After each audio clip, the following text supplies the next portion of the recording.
කොහොමද මගේ ආදරණීය යාළුවන්ට ගෙදර තියාගෙන ගේ ඇතුලේ හදන්න පුළුවන් අඩු වතුර ප්‍රමාණයක් දාලා ලස්සනට හදන්න පුළුවන් සංසවේරියා. එහෙමත් නැත්නම් ස්නේක් ප්ලාන්ට්.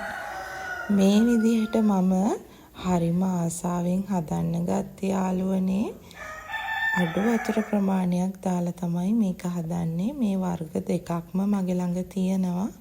හරිම ලස්සනයි. ගෙයක් ඇතුලේ තියන්න පුළුවන්.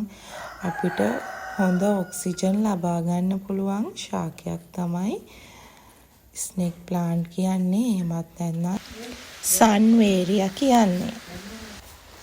ඒ වගේම තමයි කෝමාරිකා ශාකය. කෝමාරිකා කියන්නේ වියලි කලාපේ හරිම ලස්සනට හැදෙන ශාකයක්නේ. වැඩි වතුර දාන්න අවශ්‍ය වෙන්නේ නැහැ. වැලි පොහොරයි එකතු කරලා මම නම් දැම්මේ කොම්පෝස් එකතු කරලා හොඳට මික්ස් කරලා තමයි මම මේ විදිහට හදාගත්තේ කෝමාරිකා ශාකයක්. ගෙදරට හරිම වාසනාවන්ත ශාකයක් කියලා මම අහලා තියෙනවා.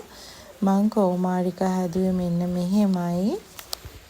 මේ වගේ ලස්සන වීඩියෝ බලන්න මගේ ආදරණීය යාළුවෝ මාව සබ්ස්ක්‍රයිබ් කරලා තියාගන්න.